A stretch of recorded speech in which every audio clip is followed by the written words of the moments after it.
So good afternoon, ma'am. My name is Joshua Pedrosa, and for today I'll be your student nurse. So for today I'll be the one who will assisting you for your musculoskeletal assessment po. So this involves the touch to a certain part of your body. So may I have your permission po to touch? Okay. So if you have any question po, feel free to ask mama. Okay. So this is important to us to assess if there's any signs of abnormalities po that can lead to further complications po. Okay. So now I'll be performing an hand hygiene po. Okay. So this is to prevent the spread of microorganisms and possible pathogen that's present to my hand. So now I'll be providing a practice po by closing all the windows and doors that is present to our place. Okay. So now let's start the actual history taking. So first, do you have any history of muscle pains po?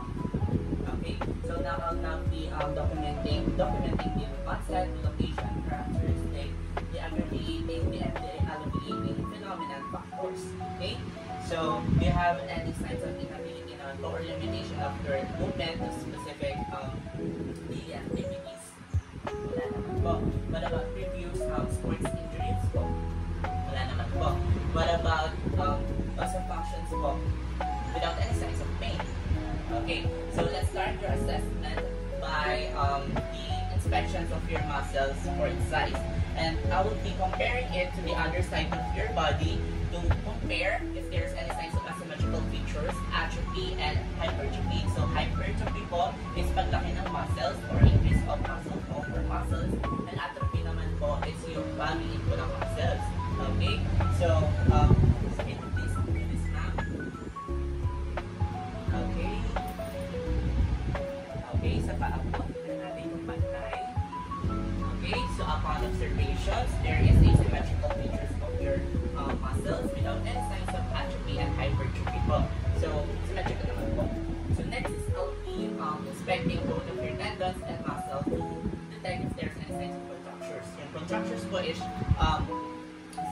stands for shortening of the muscles and the tendons po. Okay, and also to assess if there's any signs of malpositioning of some certain body parts po that could be an indications of abnormal pains. So can you do this ulit po ma'am? Okay, tingnan natin kung may pantay ba siya or may malformations or contractures sa paa din po. So upon observations, there is no contractures nor malpositioning.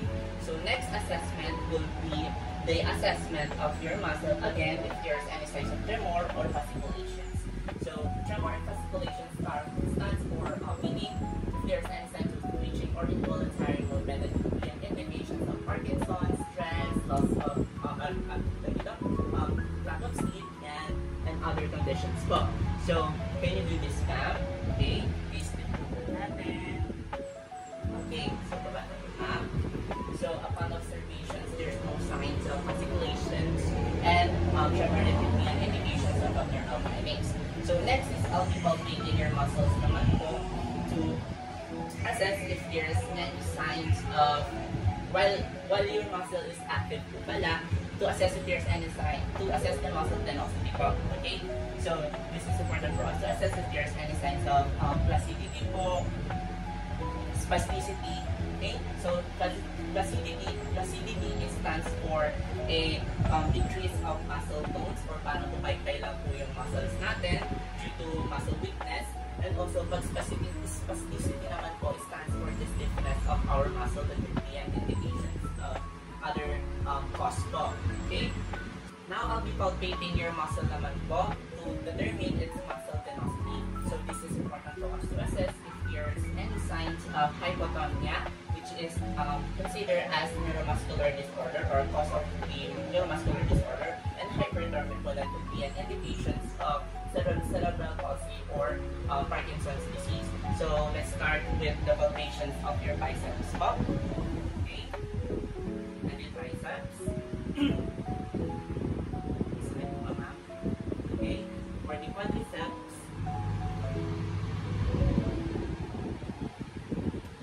And gastrocnemius. Okay, so upon observations, there's no stiffness, there is a equal tones on both sides without any signs of abnormalities. So next is palpating the muscle naman po while it is active and passive for placidity, spasticity, and smoothness of the movement. So first, the active, ano po? So, okay. Masakit ba ma'am? Okay. Ang passive naman po is, rest lang po ng kamay.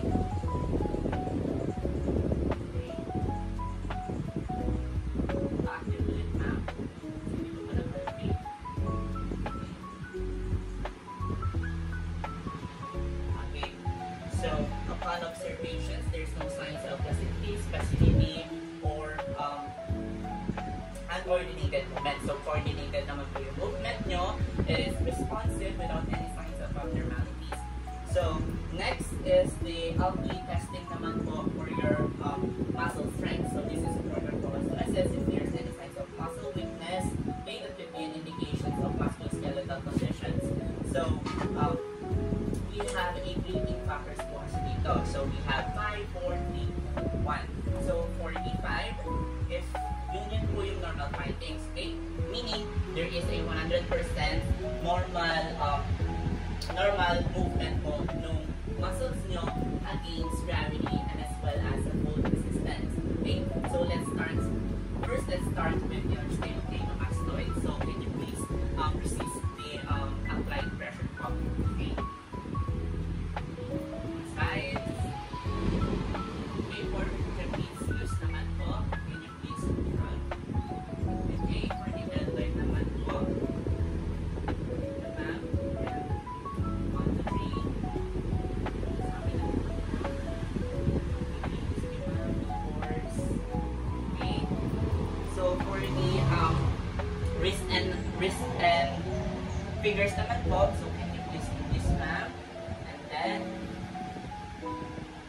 okay, sa kabila po, middle finger at the center, and then please resist the applied pressure. Okay, for the hip muscle naman po, please in supine position. Please resist the abduct hips. So can you please abduct or tayo ma? Okay, so please resist the applied pressure. So, next is the adduct. Okay. For the hamstring naman po, pataas yung paa ma'am. Okay, so, bigyan po ng pressure ha. So, hilahin yung paa ninyo. Okay, this is hamstring. One side naman po. Okay, push ka ako ma'am. And for the sa paa naman ma'am. Okay, so, itataas yung paa niya ma'am. And lagyan mo siya ng pressure ma'am. So, this is the pressure ma'am. Okay, so 1, 2, 3. Okay, pababa naman ma'am. 1, 2, 3. Okay. So, okay naman, sasabihin ko na yung findings mo. Paupo na lang ma'am. Okay, so, upon observations, there is a good muscle tone actually, or muscle strength. Okay, so I will rate it as 5. Why? Because there is a 100% of normal strength against gravity and as well as a full resistance po. So next assessment naman po is the bones. So let's start with the inspection of your overall skeleton po. Okay, for normal structure and also deformities. So may I ask you ma'am to stand up and do the spine positions. So this is important for us to assess if there's any signs of congenital abnormalities po sa skeleton nyo, or that will be indication of fracture din po, injury, and other abnormalities. So upon observations, your bones naman po ma'am is well distributed all throughout the skeletal system. That could be indications of normal findings. So next is I'll be palpating your bones naman po ma'am. So to locate if there's any areas of edema and also tenderness. Okay, so this is important for us to assess if there's any signs of edema or tenderness. That could be an indication of poor circulations and also myalgia, which is the muscle pain, because pag pinapalpate po natin yung bones natin is may muscle pressure, diba? So, another factor po yan sa ina-assess natin, as well as osteoporosis, which is characterized by the fragile of bone po due to bone degenerations po. Okay, so this is due to aging din po. Okay, So, may I palpate na po, ma'am? So, first is the clavicle. Masakit pa. Okay, the uterus. Masakit pa, ma'am. The regions. Masakit po, ma'am. And the ulnar. And the vertebrae. And also your skull. Is there more? Ma'am, okay, no, ma'am. The patellar. Masakit po, ma'am. The liver. Okay na po, ma'am. Okay. Masakit pa. Okay, lang po. And the tibia and fibula. Okay. Carpals and carpals and the colleges. Or yung kamay niyo po. It's about ma'am. And the tarsals and tarsals. Yeah, the tarsals and tarsals. Okay. So upon observations, there's no signs of tenderness and edema, and as well as other abnormalities such as osteoporosis, myalgia, or muscle pains. Kasi pinalpit ko po kayo, wala na akong masakit. Pati po sa bones, wala masakit. Okay, so that could be an indications of normal findings po ulit. So mag-alcohol po ulit ako, kasi hawakan ko po ma'am. Okay, so next is I'll be inspecting naman po your joint A, and also at the same time, I'll just palpate it to assess if there's any signs of tenderness, swelling, yawn, that is important, as well as palpitations or yung pag-crack po ang mga buto-buto natin while assessing, and as well as for nodule, that could be an indication of neoplasms or abnormal cell growth inside the bone or at the surface of the bone. It could be an indication of malignancy po. Okay, so now I'll just palpate the po and inspect for joints. So, yung masakit po, ma'am. Okay, sa kabilang side po. Yung masakit po ba, ma'am? Okay, wala naman. So, sa buong ay sa paa or sa patella. Masakit po ba? Okay, masakit po ba? Sa ano po? Sa kamay po. Okay, sa colleges po. Masakit po ba? Hard po ba? Okay, so can you do this, ma'am? Okay, wala namang curvations. And this, ma'am, wala namang curvations. And last po sa paa. May masakit po ba? Okay, wala akong curvations. So, upon observations, there's no curvations, there's no tenderness or tenderness that could be an indication of arthritis po. Okay, if there's any signs of pain, and also osteoarthritis, which is the degeneration of our joints. Okay, so next is, last but not the least, is the assessment of your range of motions. So this is important for us to assess if there's any signs of limited range of motion that could be an indications of abnormal findings such as neuromuscular disorder or muscular conditions. Okay, so assuming that we have goniometer here, but it's best to assess, to measure the range of motions by that specific device or that specific tool. So for this time, I'll just pick your elbow. So the normal, when your elbow is flexed, this is 0 degrees. It should be 0 degrees. Okay, and for this, if it is flexed or flexed, it should be 140 degrees. So based on my observations, it is considered as 0 degrees and 140 degrees if I'm not mistaken. Okay? So, pero it's best pa rin if we have goniometer, right?